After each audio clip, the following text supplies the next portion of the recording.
बुनोल Spain का एक शहर जहां आज सभी लोग ला टोमेटिना नाम का एक फेस्टिवल मना रहे हैं। चारों तरफ एक दूसरे पर लाल पके हुए टमाटर फेंक कर फेस्टिवल का मजा ले रहे हैं। इसी फेस्टिवल को रिपोर्ट कर रही एक महिला रिपोर्टर जो अपने दर्शकों को इस शहर के फेस्टिवल के बारे में बता रही है। तभी कैमरामैन की बातों से हमें पता चलता है ये कोई रिपोर्टर नहीं है, MI6 की एजेंट है। दरअसल यहाँ पर एक ब्रिटेन खुफिया एजेंसी MI6 और अमेरिका की खुफिया एजेंसी CIA का जॉइंट ऑपरेशन चल रहा है, जिसकी अगुवाई कर रही है सीनियर एजेंट नोएल बिसेट। इनका टारगेट है रूस का खतरनाक हथियार तस्कर विक्टर ग्रेडोव, जो कि 2 साल बाद दिखाई दिया है। इतने खतरनाक मिशन के बीच थोड़ा माहौल को खुशनुमा बनाने के लिए MI6 और CIA के एजेंटों में हंसी मजाक चल रहा है। नोएल कहती है, मैं बड़े मिशन पर CIA के लड़कों के बिना नहीं जाती। तभी एक एजेंट कहता है, बॉस इस बार हमने एक शेर को निशाने पर लिया है। और तभी उनके सामने से एक शख्स ग्रे टोपी, जैकेट और पिंक शर्ट में निकलता है। टीम के सदस्यों को ये ग्रेडोव जैसा लग रहा था, पर ऐसे भेष में और भी लोग वहां मौजूद थे। अब उन्हें पता चलता है ग्रेडोव उन्हें अपने जाल में फंसा रहा है। असली ग्रेडोव को पहचानने के लिए नोएल की टीम इचेलॉन नाम की एक डेटा कंपनी से रियल टाइम कनेक्शन के लिए रिक्वेस्ट करती है। दरअसल इचेलॉन नेटो कंट्रीज का खुफिया और सेंसिटिव डाटा को प्रोटेक्ट करके रखती है। तभी नोएल को सामने से एक वैन आती दिखाई पड़ती है और उसे देख नोएल को कुछ शक होता है। वह वैन पर नज़र बनाए रखने के लिए कहती है। इतने में इचेलॉन कंपनी के डायरेक्ट से उन्हें 60 सेकंड के लिए रियल टाइम डेटा शेयर करने का लिंक मिल जाता है। और तभी देखते ही देखते चारों तरफ गोलियां चलने लगती है। MI6 और CIA के सभी एजेंट मारे जाते हैं। अब ग्रेडोव का hacker Arthur Hammond echelon company के शेयर लिंक से नेटो कंट्रीज का पूरा डेटा चुरा लेता है। और दूसरी तरफ ब्रिटेन के लंदन शहर में ब्रिटेन के प्रधानमंत्री सैम क्लार्क को सुबह टीवी पर न्यूज़ से पता चलता है कि अमेरिका के नए राष्ट्रपति विल डेरिंगर इटली में शुरू होने वाली नाटो शिखर सम्मेलन से पहले लंदन एक औपचारिक मुलाकात के लिए आ रहे हैं। और साथ ही साथ अपने अधिकारियों से ये खबर भी मिलती है MI6 और CIA के सभी एजेंट स्पेन में एक संयुक्त ऑपरेशन में मारे गए हैं और टीम लीडर नोएल बिसेट गायब है या मारी गई है। ये सुनकर सैम क्लार्क बहुत दुखी होता है। विल डेरिंगर पैलेस में अपनी बेटी और वाइफ को नाटो का मतलब समझाते हैं। अगर कोई भी देश नाटो देश के सदस्य पर हमला करता है, इसका मतलब है सभी नाटो देशों से दुश्मनी। दोनों देश के अधिकारी अपने अपने हेड ऑफ स्टेट को विक्टर ग्रेडोव के बारे में पूरी जानकारी देते हैं। अब दोनों नेता प्रेस कॉन्फ्रेंस के लिए आमने सामने आते हैं। प्रेस के सामने आते ही उनकी आपस में बहस शुरू हो जाती है, क्योंकि दोनों एक दूसरे को बिल्कुल भी पसंद नहीं करते। हालात को संभालने के लिए उनके पर्सनल असिस्टेंट उन्हें समझाते हैं कि दोनों को एक साथ नाटो समिट के लिए एयरफोर्स 1 से ट्राइस्टे इटली के लिए उड़ान भरनी चाहिए, ताकि दुनिया को एक बड़ा संदेश मिल सके।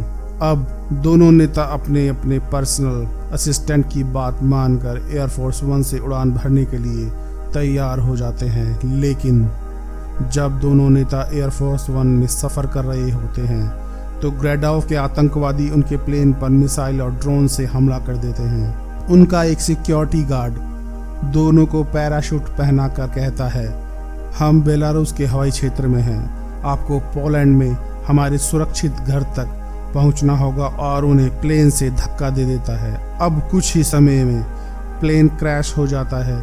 ब्रिटेन और अमेरिका में सभी को ये लगता है दोनों नेता इस दुर्घटना में मारे गए। इसलिए संसद का आपातकालीन सत्र बुलाकर एलिजाबेथ क्रिक को vice president of United states चुन लिया जाता है। उधर क्लार्क और डेरिंगर बेलारूस के जंगलों में फंस जाते हैं। डेरिंगर कहता है, ये सब किसने किया होगा? क्लार्क, हमारे बहुत से शत्रु हैं, पर अभी हमें जिंदा घर पहुंचना है, यही हमारा काम है। लेकिन डेरिंगर कहता है, नहीं, हमारा असली काम है ये पता लगाना ये सब किसने किया और उसको इसकी सजा दिलवाना। क्लार्क कहता है, उन्हें ढूंढना और सजा देना इतना आसान काम नहीं। वहाँ त्राइस्ते इटली में ग्रेडाओ का हैकर आर्थर हैमंड इचलॉन कंपनी के अपलिंक के जरिए सर्वर को हैक कर लेता है और नाटो देश के सभी सिस्टम ग्रेडाओ की निगरानी में आ जाते हैं। क्लार्क और डेरिंगर बेलारूस से पोलैंड तक एक स्थानीय महिला जो कि भेड़ों को सीमा पर ले जाने का काम करती है, उसकी मदद से वे पोलैंड के वॉर्सो तक पहुंचते हैं और सीआईए एजेंट मार्टी कॉमर के पास एक सेफ हाउस में छुपते हैं। उन्हें मार्टी कॉमर से पता चलता है इचलॉन सर्वर में घुसपैठ की गई है, जिसकी वजह से नाटो देश के सदस्यों के कुछ दस्तावेजों का एक हिस्सा लीक हो गया है। इसी कारण अब कल होने वाले शिखर सम्मेलन में सभी मित्र देश एक दूसरे के विरोध में खड़े होंगे और नाटो देश का विघटन हो जाएगा। ये सब सुनने के बाद डेरिंगर मार्टी कॉमर से कहता है, हमारे हाई कमीशन को कॉल करो, और तभी वहाँ का वार्निंग अलार्म बज उठता है, जिससे यह पता चलता है खतरा उनके नज़दीक है। और तभी ग्रेडोव के लोग उन पर हमला कर देते हैं और उसी हमले में मार्टी कॉमर मारा जाता है। अब ग्रेडोव के लोग क्लार्क और डेरिंगर को मारने के लिए पीछा करते हैं और तभी अचानक नॉयल वहां आ पहुंचती है और दोनों को बचा लेती है। क्लार्क नॉयल से पूछता है, तुम वहां से कैसे बच गई? अब कहानी फ्लैशबैक में जाती है और नॉयल बताती है कि उसकी जान ब्लड प्रूफ जैकेट की वजह से बची और वह कैसे यहां तक पहुंच पाई।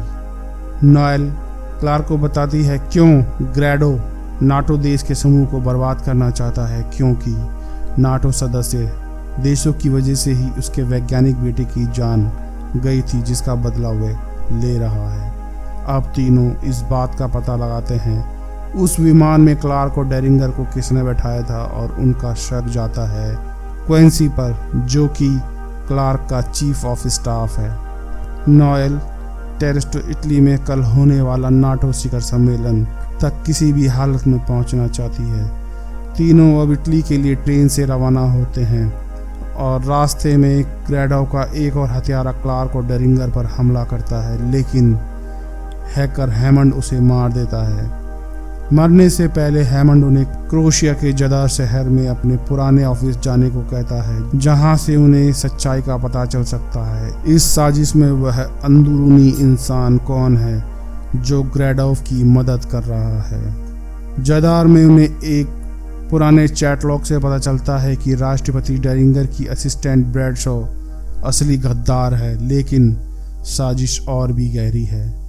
जदार में ग्रेडोव और उसके लोग नॉयल, क्लार्क और डेरिंगर पर हमला करते हैं और तभी वहां ग्रेडोव हेलीकॉप्टर से क्लार्क पर रॉकेट लॉन्चर से मिसाइल छोड़ता है और एक ज़बरदस्त धमाका होता है। नॉयल और डेरिंगर को लगता है कि क्लार्क की उस धमाके में मौत हो गई।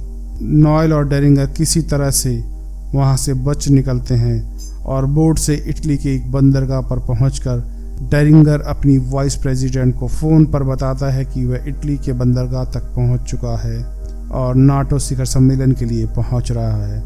डेरिंगर को लेने के लिए वहां एक कार पहुंचती है। कार में बैठते ही उन्हें मिलता है ग्रेडो का वही किलर जिसने उनके प्लेन को क्रैश करवाया था। ये देख डेरिंगर को पता चल जाता है कि इन सब साजिश के पीछे कौन है। डेरिंगर नॉयल को बताता है इस सब साजिश के पीछे कोई और नहीं बल्कि उसी के देश की वाइस प्रेसिडेंट एलिजाबेथ क्रिक है। किलर दोनों को कार में मारने की कोशिश करता है और तभी वहां क्लार्क की एंट्री हो जाती है। दरअसल क्लार्क रॉकेट लॉन्चर से बचकर जिंदा नॉयल और डेरिंगर तक पहुंच जाता है और अब तीनों नाटो देश की चल रही शिखर सम्मेलन में पहुंच जाते हैं। नाटो समिट में सभी देश नाटो को भंग करने की मांग करते हैं और नाटो से अपना समर्थन वापस लेते हैं, लेकिन तभी डेरिंगर और क्लार्क वहां पहुंच जाते हैं। उन्हें देख एलिजाबेथ क्रिक घबरा जाती है। डेरिंगर और क्लार्क सभी देशों को एक दूसरे पर भरोसा और नई पार्टनरशिप के लिए कहते हैं और सभी को एक दूसरे का सम्मान पूर्वक व्यवहार करना, जिससे सभी नाटो देश में एक दूसरे के प्रति विश्वास जाग सके। इसी दौरान वहां पर ग्रेडोव और उसके साथी आ पहुंचते हैं। ग्रेडोव अपनी पिस्टल से वाइस प्रेसिडेंट यानी एलिजाबेथ क्रिक को शूट कर देता है। वहीं क्रिक की मौत हो जाती है। ग्रेडोव अपने साथियों को कहता है, खत्म कर दो सभी को। इसी के साथ चारों तरफ गोलियों की गड़गड़ाहट शुरू हो जाती है और एक एक कर सभी नाटो देश के सदस्य और उनके बड़े अधिकारी मारे जाते हैं। और तभी नोएल वहां आ जाती है और सभी रशियन माफिया को खत्म कर देती है। दूसरी तरफ डेरिंगर और क्लार्क ग्रेडोव का पीछा करते हैं और उस हेलीकॉप्टर में एक पुतले से उसे क्रैश करवा देते हैं। अब पूरी तरह से नाटो संगठन सुरक्षित है। इसी के साथ ये मूवी यहीं समाप्त हो जाती है। दोस्तों, अगर आपको हमारी वीडियो पसंद आती है तो इस वीडियो को लाइक करें, शेयर करें और साथ ही साथ किसी सुझाव के लिए हमें कमेंट भी करें। चैनल को सब्सक्राइब करें ताकि हमारी आने वाली वीडियो आप तक सबसे पहले पहुंच सके। धन्यवाद।